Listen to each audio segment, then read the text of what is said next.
호돌이 썰툰. 이해하면 무서운 이야기. 난 하나뿐인 여자친구를 두고 현실이 힘들어 자살을 택했어. 성불하기 전에 미련이 남아 여자친구에게 찾아가 보았어. 나의 소식을 듣고 난 직후인가 고개를 숙인 채 떨고 있더라고. 그녀는 하루하루 말라갔어. 시선은 항상 밑에 두고 그 이후로 항상 떨고 있네. 무당도 찾아가 보고 했지만 그녀의 상태는 점점 안 좋아졌어. 나 때문에 그녀가 힘들어하는구나. 나는 후회하면서도 그녀가 걱정돼 하루 종일 그녀 곁에 맴돌았어. 결국 그녀는 스트레스로 인해 죽어버렸어. 나는 그녀의 영혼을 마주하게 되고 어쩔 줄 몰라 하는 참에 그녀가 말했어. 너였구나. 호돌이와 호돌이의 친구가 있었다. 친구가 말했다. 오랜만이네. 아, 심심하다. 뭐 재미난 거 없나? 호돌이가 말했다. 그래? 이해하면 무서운 이야기 들려줄까? 어느 집에 토끼가 있었는데 친구가 말했다. 안 돼. 나는 귀신을 믿는단 말이야. 원래는 안 믿었었지만 무서워. 호돌이가 말했다. 왜? 사내 자식이 쫄기는. 난 이걸 120편 넘게 하고 있다고. 매일 밤새 무서운 그림 그리다가 무서워지는 기분을 아니? 지금도 무서워. 친구가 말했다. 아니 그래도 너는 익숙하잖아. 나는 아직 익숙하지 않아. 호돌이가 말했다. 어이없네. 거울은 어떻게 보니? 친구가 말했다. 보는 것과 듣는 건 다르다고. 상상되잖아. 호돌이가 말했다. 그런가? 그나저나 요새 이무이 그릴 소재가 다 떨어졌어. 어떡한담? 친구가 말했다. 이무이? 괜찮다면 내 이야기는 어때? 호돌이가 말했다. 그래. 올라가기 전에 어서 들려주라.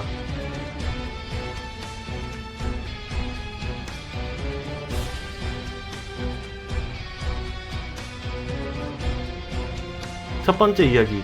여자친구는 내가 여자친구를 찾아간 시점 이후로 항상 시선을 밑에 두고 떨고 있었다. 왜인지 무당에게도 찾아갔다. 그리고 마지막에 너였구나 라고 한다. 그녀는 그의 영혼이 보이고 그로 인해 스트레스로 인해 사망했다. 두 번째 이야기. 친구가 말한 원래 귀신을 안 믿었었지만 이제 믿는다. 아직 익숙하지 않다. 이무이? 내 이야기는 어때? 와, 호돌이가 말한 지금도 무서워? 거울은 어떻게 보니? 올라가기 전에 들려주라. 라는 말들을 보았을 때 호돌이는 지금 죽은 지 얼마 안 된 친구의 영혼과 얘기를 하고 있다. 친구는 귀신이 되었기에 귀신을 믿게 됐고 호돌이에게 귀신이 된 자신의 이야기를 이무의 소재로 주려고 하고 있다. 여담으로 첫 번째에 다룬 이야기가 친구의 이야기이다. 이해하면 무서운 이야기. 나는 독신이다. 최근 들어 너무 외롭고 심심해서 앵무새를 한 마리 키우기로 했다. 앵무새 중에서도 영리하다고 소문난 앵무새로 입양을 해왔다. 어느 정도 시간이 지나자 앵무새는 내가 했던 말들을 흉내내기 시작했다. 또한 어느 순간부터 상황에 맞게 말을 하기도 한다. 아침에 내가 출근하면 다녀오세요. 라고 인사하고 밤에 퇴근하고 돌아오면 어서오세요. 라고 인사한다. 정말 영리한 녀석인 것 같아. 나는 저주놀이를 하기로 했다. 12시 정각에 인형 2개를 놓고 주문을 외우면 2개의 인형에 저주가 걸린다고 한다. 그 2개의 인형은 영원히 서로의 상처를 공유하게 된다. 재밌겠다. 슬슬 주문을 외워볼까? 나는 주문을 외웠고 천천히 눈을 떴다. 겉보기에는 아무런 현상이 없어 인형 하나를 흔들어보고 찢어봤지만 역시나 아무런 현상이 없었다. 역시 미신이려나? 괜히 무섭기만 하고 시간만 버렸네. 김샌다. 김이 샌 나는 피곤함에 2 인형을 쓰레기통에 던져놓고 자버렸다. 며칠 후 나는 화상으로 죽게 되었다.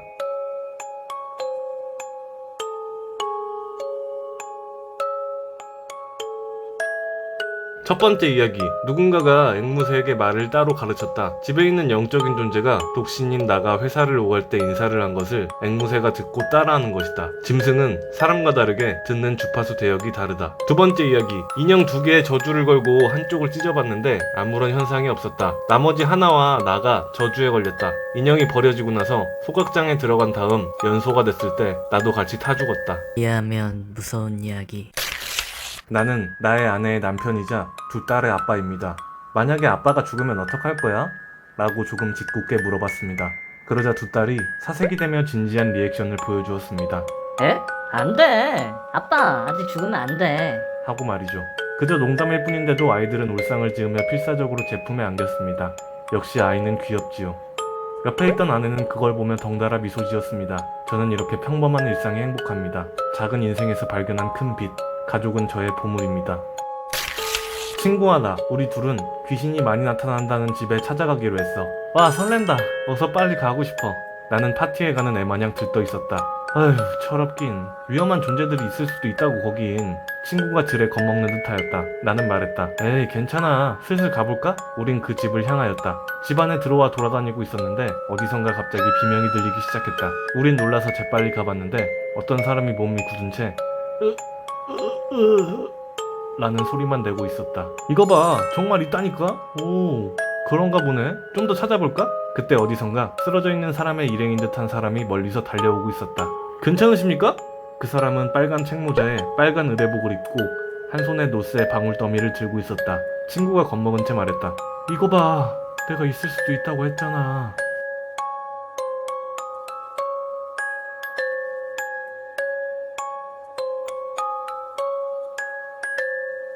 첫 번째 이야기, 행복한 건 아빠뿐이다. 아빠가 집에 있을 때는 행복한 가정이지만 아빠가 나가기만 하면 엄마가 두 아이들을 학대했다. 그렇기 때문에 아이들은 아빠가 죽으면 안 된다고 필사적으로 말한 것이다.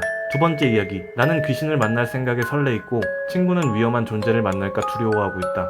마지막에 친구가 앞서 말한 위험한 존재를 발견한 듯 말하고 있다. 그 존재는 빨간 책모자에 빨간 의뢰복을 입고 한 손에 노쇠방울 더미를 든 사람, 바로 무당이다. 친구는 무당을 두려워하고 있다. 나와 친구는 귀신이고 귀신이 많다는 집에 놀러간 것이다. 이해하면 무서운 이야기. 나는 어느 가정의 입양아이다. 나를 제외한 형제들도 입양아들이었는데 그 수가 꽤나 많다. 아버지가 말했다. 나의 천사들아, 많이 먹고 얼른 거주렴. 매일 나오는 고기 반찬을 먹으면서 나는 생각했다. 이런 좋은 아버지 밑으로 입양을 올 수 있다니. 난 행운아야. 그렇게 하루하루가 지나갔다. 어느 날 나는 형제들끼리 숨바꼭질을 하고 있었다. 나는 커다란 냉장고 안에 숨었다. 시간이 얼마나 흘렀을까? 술래가 아직 찾는 중이었는데 아버지가 들어왔다. 아버지가 말했다. 숨바꼭질 중이구나. 아빠도 술래를 도와줄게. 이러면서 술래를 도와 아이들을 하나둘씩 찾기 시작했다. 이윽고 아버지께선 날 찾아내셨고 말하셨다. 아이고 얘야, 여긴 아직 안 와도 된단다. 정말 난 아버지가 너무 좋다. 옛날에 자살을 시도한 적이 있었다. 당시 오래 사귄 애인에게도 차이고 회사에서도 잘리고 월세도 밀린 상황. 뭘 해도 되지 않았다. 그래서 자살하려고 자살 사이트를 갔다. 자살을 함께할 사람들을 모집하는 글을 올리고 나서 자살에 성공한 사람들의 체험담을 계속 읽고 있었다. 그러다 보니 왠지 무서워져서 자살을 포기했고 지금은 열심히 일하고 재기하여 결혼도 하고 아이도 있다. 그때 자살 사이트를 보고 포기하지 않아서 다행이다. 살아있는 게 무엇보다 우선이니까.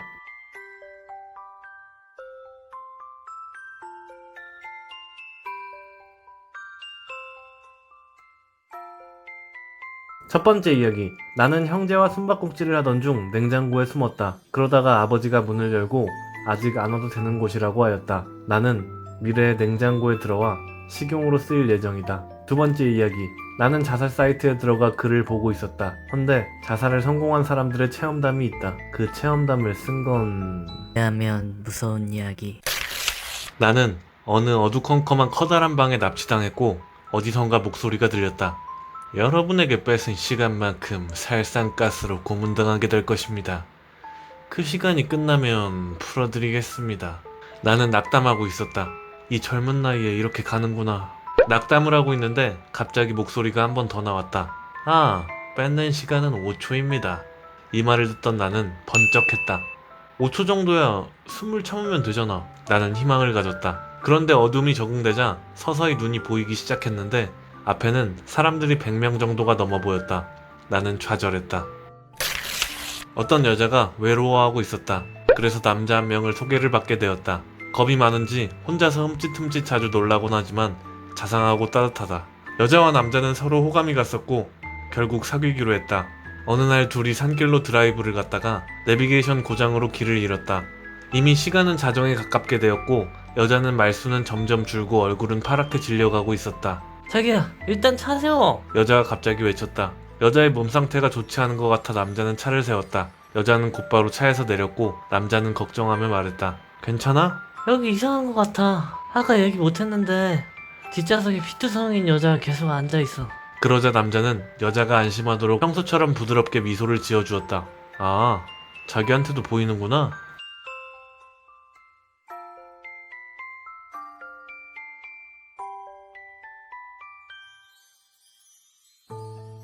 첫 번째 이야기. 의문의 목소리는 여러분의 시간을 뺏는다 하였고 나는 5초를 뺏었다. 의문의 목소리는 방에 있는 100명이 넘는 사람들에게도 말한 것이고 사람들의 각 5초씩 뺏겨 합치면 대략 500초가 된다. 주인공은 500초 동안 살상가스를 참을 수 없다는 걸 깨닫고 낙담하고 있다. 두 번째 이야기. 남자는 마지막에 자기한테도 보이는구나 라고 말했다. 그 말인즉슨 자신만 볼 수 있는 것을 여자가 본 것이다. 남자가 평소에 흠칫흠칫 놀라는 것은 자신만 보이는 귀신을 봤기 때문이다.